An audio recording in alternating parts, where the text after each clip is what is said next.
I consider myself fortunate to have as many fish in fish tanks as I do. This is a hobby that I thoroughly enjoy, but it's not without its challenges. This requires a lot of work. It's a labor of love that I have to commit to every single day. These aquariums and fish require maintenance, and they need to be taken care of. But what if you need to have a life outside of this? What if you have to miss a day or 7 days? Can you go on vacation for a whole week and just leave these fish here? And what are they going to look like when I come back? Well, I did just go on vacation and I'm back and I'm about to walk down into the basement and take you with me for a first look to see just how my fish fared. All right, so I've been gone from the fish room for about a week now. This is my first time coming down into the basement. You guys are gonna see the tanks at the same time as I do. I haven't even been down to get my camera or sound equipment. So this video and the sound is probably horrendous. I'm sorry. I'm really anxious. I'm really hoping everything is okay. Because friends of the channel will know I keep a lot of endangered species for conservation purposes. I'm very nervous to see what we have to see down here. So let's go check it out. All right, coming downstairs for the first time. And again, guys, I'm sorry for the video and audio quality. It's very basic right now. This is not going to be a cinematic tour. This is just going to be a candid status update, a quick check.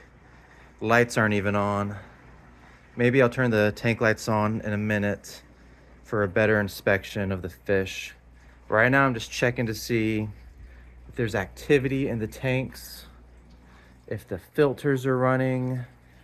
All the filters do seem to be running. Here, these two are very important to me, and I'm highly encouraged that these guys look okay. Those fish are active. Okay. I don't see any obvious calamities yet. So, oh, one more tank. The cube tank also looks good. Okay, so why don't I take a second here to get all the tank lights on, and then we can get a closer inspection of the fish. Okay, we have the tank lights on, so we can now take a closer look at the aquariums and, more importantly, the fish themselves. So what I'm doing here is I'm going to go around and confirm what I established with my cursory check, that all the equipment is indeed running properly. But more importantly, I'm looking at the fish. Are there any signs of injury or illness? Now, injury is pretty consistent across most fish. You know, are any fins torn, scales kind of ripped off, eyes cut? Illness can be a little tougher to identify, and it looks different across species. So right now with these African cichlids, these Malawian cichlids, what I'm looking for are any fish kind of hanging out on their own, particularly off in a corner at the water's surface. Or are any of them swimming oddly or acting lethargic? This tank seems pretty good. I think everyone in here is all right. Over with these Africans, the story seems pretty similar. They all seem active. Now, the way you really can tell this is when you feed them, and then you can get a proper count of the fish. Because if the fish, after a week, aren't coming out for food, that is definitely indicative of an issue. And it can be tough to count the fish when you have a lot of them. That is a burden you have to bear if you have a lot of fish.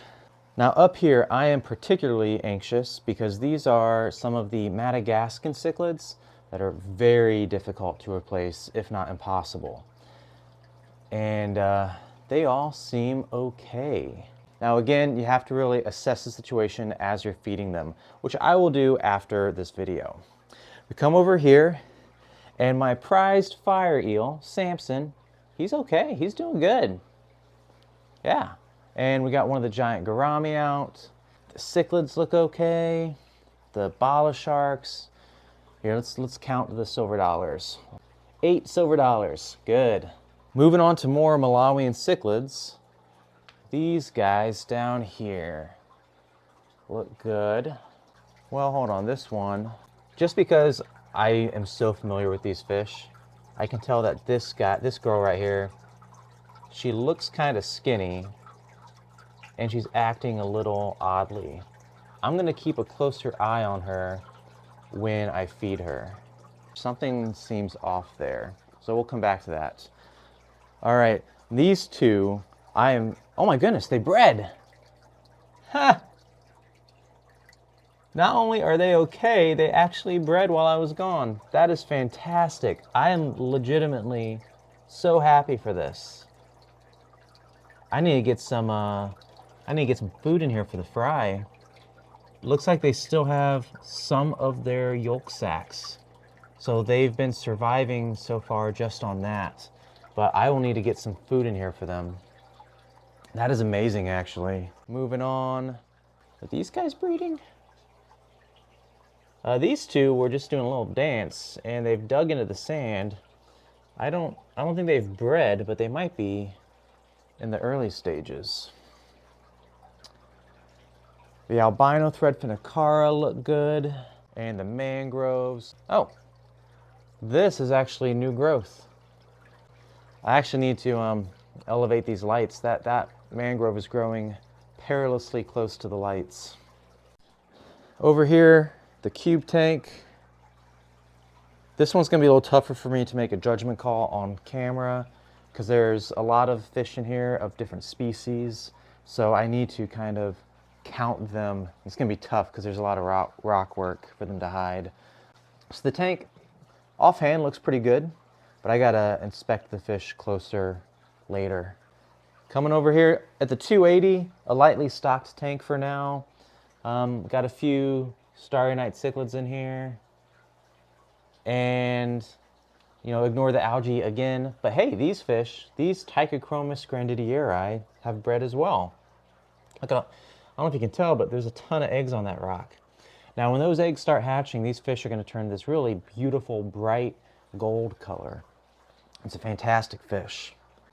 All right, last couple tanks. These fish, they're all active and healthy. And there's no way I'm going to be able to count all these guys. So I'm just going to judge that this tank is good. The fish in the tank above it, they're a little skittish. So I need to maybe coax them out of hiding later when off camera. But overall, I'm very happy. I think all the fish, most of the fish have done very well. A couple of them have even bred. I am worried a little bit about that one female in this tank. I'll come back to that.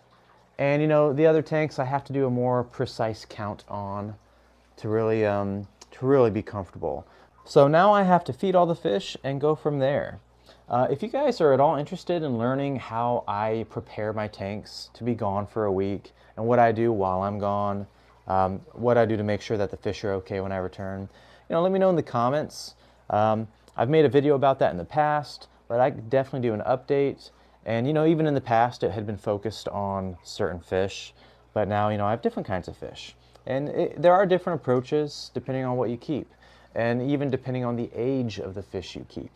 So if you're interested, let me know. Maybe we could have a video about that in the future. Otherwise, guys, I have to get to work down here. I will see you next time. Take it easy.